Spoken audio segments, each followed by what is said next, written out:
DM साहब को ज्ञापन देने आए थे? जी, मैं डीएम साहब के पास अपनी फरियाद लेकर के आई हूँ कि रोज़ प्रतिदिन में मुझे मानसिक रूप से टार्चर किया जा रहा है। मेरे परिवार के खिलाफ में षड्यंत्र रचा जा रहा है, मेरे खिलाफ में षड्यंत्र रचा जा रहा है। और ये षड्यंत्र के सूत्रधार जो है वो आदरणीय हमारे पूर्व सांसद सुब्रत पाठक जी, जिन्होंने हमारे गेस्ट हाउस को लेकर के हमें ये कहा कि हम भूमाफिया हैं।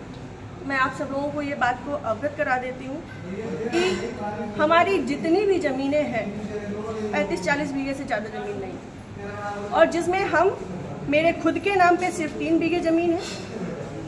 और 3 बीघे ज़मीन वाली महिला कैसे भूमाफिया हो सकती है?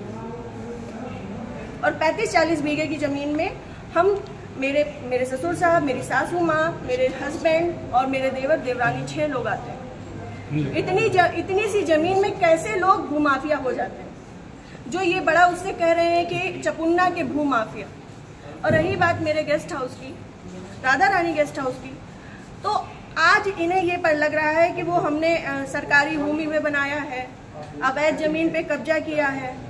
तब क्यों नहीं लग रहा था जब 5 साल से उसी में दावतें खा रहे थे, भारतीय जनता पार्टी की मीटिंगें कर रहे थे, हमारा पैसा खर्च करवा रहे थे, रोज मीटिंगें हो रही थी, तब क्यों नहीं ये आपको लग रहा था? आप पूर्व सांसद के ऊपर एक आरोप लगा रहे हैं। बिल्कुल, आप भी बीजेपी के कार्यकर्ता? मैं बीजेपी की कार्यकर्ता हूं और बीजेपी में ही काम करती हूं शुरू से लेके लास्ट तक। जब तक मेरा जीवन मुझे अलाउ करेगा, जब तक ये कन्नौज के नेता मुझे सहर्ष भारतीय जनता पार्टी में रहने देंगे, तब तक मैं भारतीय जनता पार्टी की ही सदस्य हूँ।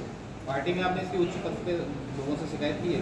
मैंने ये इस विषय के बारे में यहाँ से लेके प्रदेश अध्यक्ष तक को सबको सारी बातें पता है, और आज से नहीं पता है, ये पिछले 2 सालों से पता है।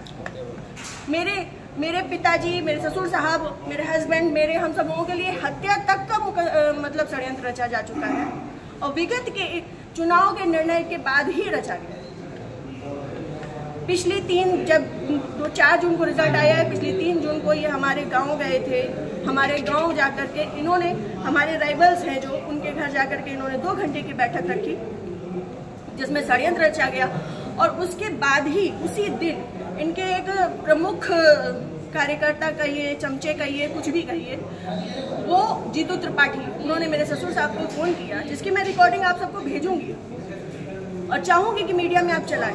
उन्होंने मेरे ससुर साहब को धमकी दी कि अगर चपुन्ना चुनाव नहीं जीता तो आपको 4 तारीख के बाद देख लिया जाएगा।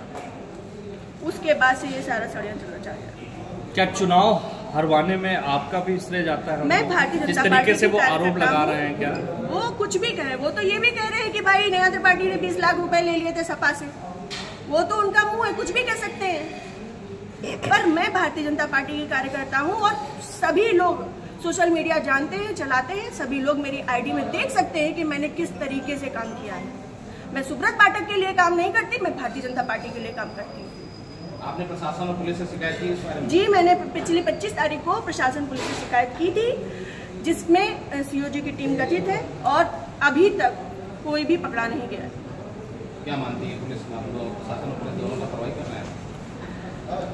संभवतः हो सकता है, क्योंकि जिस हिसाब से अब दिन बीतते जा रहे हैं तो मेरा भी सब्र का पैमाना टूटता जा रहा है, और मुझे, मेरे परिवार को बहुत ज़्यादा खतरा है इन लोगों से जो हमारे दुश्मन हैं। क्योंकि सुब्रत पाठक जी ने, हमारे जो राइवल्स हैं, सभी आजीवन कारावास के मुजरिम हैं। सभी आजीवन कारावास के मुजरिम हैं। मैंने इसमें लिख के भी दिया है, संदीप तिवारी, प्रदीप तिवारी, मनोज अग्निहोत्री, ये बलात्कारी केस के और आजीवन कारावास, गैंगस्टर, इन पे सब तरीके की धाराएं लग चुकी हैं इनमें, ऐसे लोगों के साथ में। और जिसको इन्होंने हम लोगों की सुपारी दी है, अखिलेश यादव उर्फ छक्की, वो इनके, हाँ, यहाँ ठटिया का ही निवासी है, गांव झहुआ है उसका। वो इन लोगों के साथ में, सुब्रत पाठक के साथ में भी जेल में रहा है, और इन लोगों के साथ में भी जेल में रहा है, और अभी फरार है। और इन लोगों की मोटरसाइकिल भी उनके पास है, अभी तक वो भी बरामद नहीं हुई है। ये लोग सिर्फ मेरा मानसिक, शारीरिक और चारित्रिक शोषण करते आ रहे हैं 2 साल से। मैं 3 साल से मैं बहुत ज़्यादा परेशान हो चुकी हूँ। अब ये चीज़ें नहीं होंगी। आज आपने जिलाधिकारी से बातचीत की है, क्या उन्होंने आश्वासन दिया? उन्होंने मुझे पूर्ण आश्वासन दिया है कि इस पे निष्पक्ष जांच होगी, क्योंकि हमारे पास रिकॉर्ड्स भी हैं, हमारे पास सबूत भी हैं और बहुत सारी चीज़ों के सबूत हैं। समय आने पे मैं वो सब आपके सामने रखूंगी। जिले में जो भी भ्रष्टाचार हो रहा है, जो जिला पंचायत में भ्रष्टाचार हो रहा है, जो ब्लॉक प्रमुख में भ्रष्टाचार हो रहा है, ब्लॉक में भ्रष्टाचार हो रहा है, वो सारी चीजें मैं आप सब लोगों के सामने रखूंगी। अगर आपकी सुनवाई आज नहीं होती तो आगे क्या कदम उठाएंगे आप? मैं आप लोगों का सहारा लूंगी और आप लोगों का सहयोग, मुझे पूर्ण विश्वास है कि मेरे साथ हमेशा रहेगा और मैं इस पे अपनी अंतिम सांस तक अब फ्रंट के पैमाने में आकर के लड़ूंगी। Thank you.